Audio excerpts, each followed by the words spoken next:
that's not supposed to be the case, because it is really, really manipulative.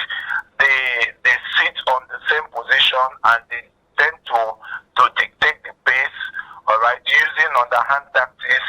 They select delegates and try to manipulate the process. So in this, as it is presently sent to the given to the president, if they are vying for any of these positions or wishing to seek for an elective post in their political parties, the proper thing is for them to first tender their resignation from the current position or office they are holding.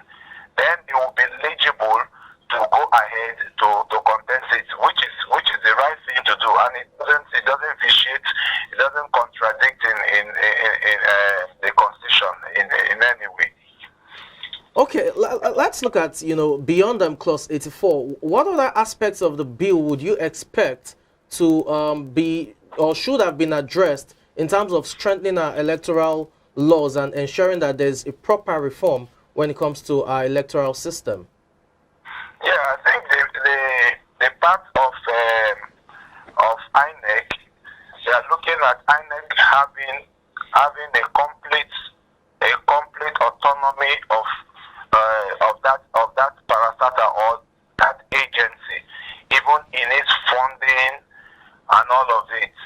INEC should not be relying its funding from the federal government. There should be an escrow account that should be able to take care of the independent, that's taking care of INEC, to ensure that whatever INEC is doing, it is completely independent of itself. And also the transmission of results, that has to be real framed up as well, so that election results are transmitted in real time, because all of these are entrenched in the bill, and we expect that the president will give his assent to it. Let me take you on quickly on the last clause you mentioned. It was there in the first bill. It was not just about the direct and indirect primaries. You also had the electronic transmission of results as one of the clauses that caused wrangles at the time. This time around, we're still pushing for electronic transmission of results. Considering the piss poor situation we have in terms of telecommunication services network and certain areas of the country or parts of the country where there are no network services, how feasible do you think the electronic transmission of results will be, and how credible as well will it be? Well, I think we've gone past this this particular stage, because when INEC was trying to put this together, there have been wide consultations, and I think I recall that they had a session with most telecommunication company via the NCC platform, and this question came up, and NCC and telecommunication companies, they gave the assurance that that would not be an issue. I mean, the minimum that is required to be able to achieve that with a 2G network, having a 2G network, you can be able to transmit results. I mean, people receive text messages of bank alerts and all of it. So there is a wide coverage. Presently, we are on 4G and even proceeding to 5G networks. So that would not really be a hindrance. The majority of this country, we call it 80 or 90% of this country is covered beyond the 2G network. So that would not in any way impede the process. That has already been taken care of. But of course, again, the politicians, they will always want to throw brick bats in the process and want to puncture it and look for excuses. But that will not in any way, because we need a real-time, credible election. The results should be transmitted real-time. That's what is obtainable in other places. places.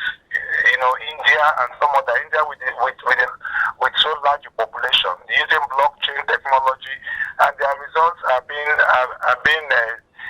transmitted and seen in real time, and that's what electioneering is all about.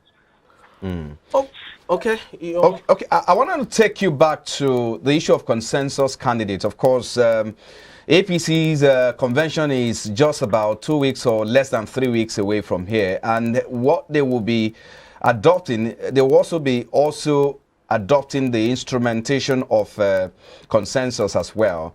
Some have said, look, the issue of consensus candidate promotes corruption and imposition of candidate on the members of party, and in most cases, I mean, the members of the general public don't even like this candidate or may not even have faith in this candidate. For instance, that happened at the convention at the local Lagos state level last year, and a group broke out from there.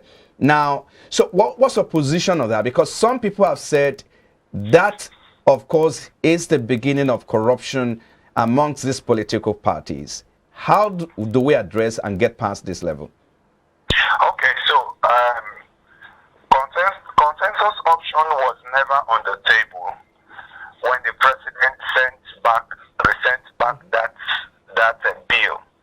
Okay, it was in the course of trying to amend it. That consensus option came from the Senate. Okay, someone threw it up and somehow or rather it was smuggled in. So there was a back and forth with the House of Representatives and the Senate for them to harmonize and take a common position around it. Consensus option in a very transparent process, it wouldn't be an issue, okay? But with our emerging kind of country and our process that is still flawed in several areas, consensus may not for now be the right way to go in my thoughts. Why? Because we don't have independent candidature for now. People still elective position via political parties. But I think the definition of consensus between the National Assembly and the Senate and the reps, they've agreed that for a candidate to come out as a consensus candidate, it simply means that all other contending candidates have to agree, and it has to be signed off by all parties, stating that this particular candidate A is the consensus candidate, and they are affirming to it. So if they've agreed to that extent, then it's fine. But I think the politicians, they are a bit uncomfortable because we for now, because of the kind of process we run, we don't see a situation where all candidates will come to a consensus and sign off a document, affirming that a particular candidate will still see litigations, will still be thrown up via that consensus option if it ever sees the light of the day. So my take is, to the extent to which our process is still evolving, I think the consensus thing for now it's not really tenable. Okay. But if they can manage themselves, all good and fine. Okay, well, due to time constraints, we'll have to let you go here. Thank you so much for your time. We appreciate your views on the show today. All right, you're welcome. Thank you very much. Having me. We'll go on a short break right now. While we return, it will be time for sports updates on the show. Please do stay tuned.